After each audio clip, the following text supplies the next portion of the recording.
जम्मू का हक नहीं छीनने देंगे, नहीं नौजवानों का हक नहीं छीनने देंगे, जम्मू का हक नहीं छीनने देंगे, जम्मू का हक नहीं छीनने देंगे, जम्मू का हक नहीं छीनने देंगे। जिला जम्मू के क्षेत्रों से नौजवानों का एक शिष्टमंडल डीसी कठुआ से मिलने जा रहा है। पिछले दिनों हमने देखा कि किस प्रकार से एक प्रवासी मजदूरों का delegation led by BJP councillor उनके द्वारा डिप्टी कमिश्नर से मिले और उसमें उन्होंने मांग रखी कि इनके वोटर कार्ड बनाए जाए।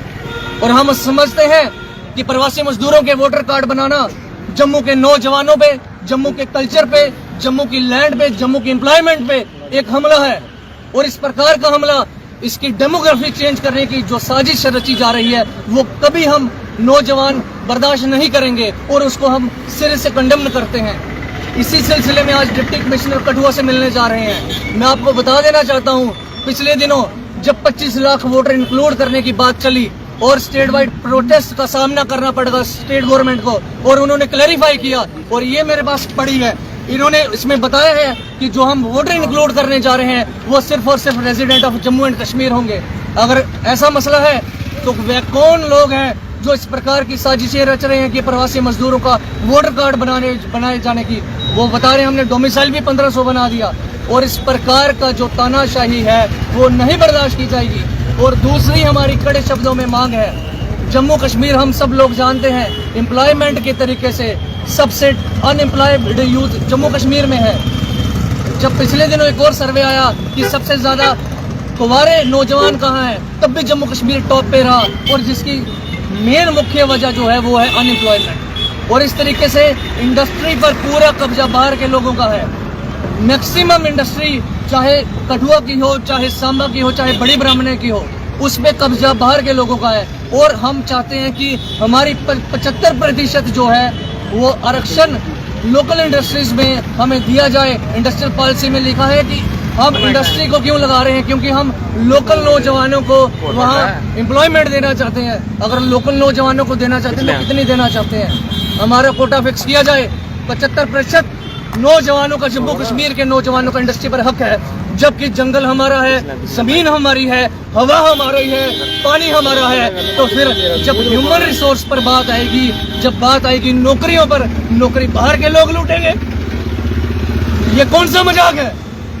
जब बात आएगी जम्मू कश्मीर की सब्सिडी खाने पर, तो बाहर के लोग खाए सब्सिडी और धुआं खाए जम्मू का नौजवान, अनएम्प्लॉयड रहे जम्मू का नौजवान, बाहर जाइए जॉब कर रहे हैं।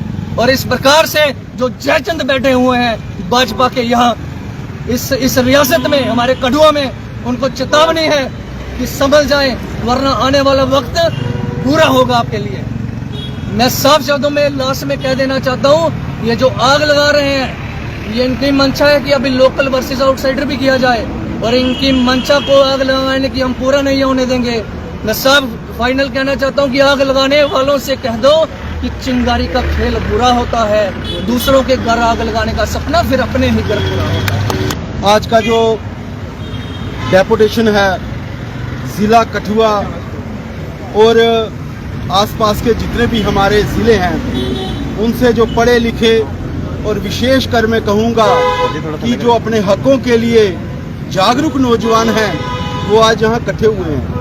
पिछले दिनों मीडिया के सामने ही सारा जो एपिसोड हुआ कि किस तरह का भाजपा के एक नेता जो बाहरी राज्यों से आए हुए लोगों को इकट्ठे करके यहाँ लेके आए और ये कहा गया कि इन लोगों के यहाँ पर इन लोगों को पॉलिटिकल राजनीतिक अधिकार दिए जाएं, पॉलिटिकल राइट्स जो है इनको दिए जाएं।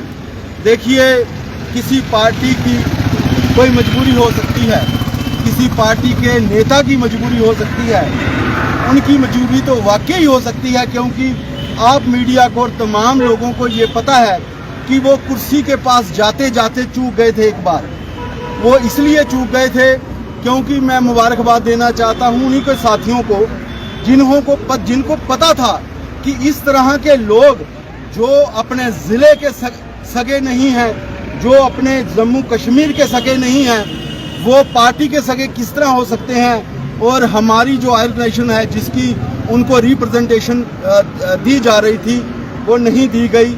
मैं उन लोगों को भी मुबारकबाद देता हूं कि आप आम लोगों से ज़्यादा जागरूक हो।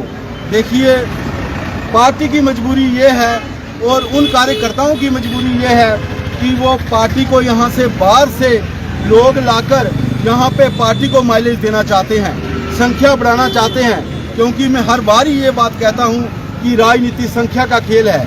वो बाहर से संख्या इकट्ठा करना चाहते हैं। क्योंकि अगर मैं बात करूँ ज़िला कठुआ और पूरे जम्मू कश्मीर की, तो मौजूदा जो हुकूमत है इससे सारे लोग त्राहीमाम हैं, सारे लोग दुखी हैं। उसका विशेष सबसे बड़ा कारण ये है कि बाहरी राज्यों से यहाँ पर उद्योगपतियों को लाकर यहाँ इंडस्ट्री जो है अलग अलग इलाकों में इंडस्ट्री, रेजिडेंशियल इलाकों के पास, रिहायशी इलाकों के पास इंडस्ट्री लगा दी गई है। वो अपना राजनीतिक लाभ लेने के लिए और राजनीतिक माइलेज लेने के लिए इंडस्ट्री से निकलता धुआं यूपी बिहार तक नहीं जाता, इंडस्ट्री से निकलता धुआं महाराष्ट्र तक नहीं जाता। वो अगर जाता है तो हमारे लोगों के फेफड़ों में जाता है। अगर कैंसर होगा तो घाटी के लोगों को होगा, राजबाग के लोगों को होगा, कठुआ के लोगों को होगा, सांबा के लोगों को होगा, बड़ी ब्राह्मणा उधमपुर के लोगों को होगा। अगर बीमारियां लगेंगी तो हमें लगेंगी। अगर आज का युवा जो है वो पढ़ा लिखा है, जितने युवा जहाँ बैठे हैं, अगर हमने यहाँ कोई आज डेपुटेशन तैयार किया है तो हम पूरी तैयारी के साथ आए हैं। हमारे पास सब आंकड़े हैं कि इंडस्ट्री में हमारी कितनी हिस्सेदारी है। मैं समझता हूँ हम 75%, 80% मांग रहे हैं। शर्म की बात है कि यहाँ 2, 4, 5, 8, 7 और 8% भी हमारी भागीदारी नहीं है। लेकिन पोल्यूशन जो खा रहे हैं 100% हम खा रहे हैं। दूसरी बात करें हमारे कल्चर को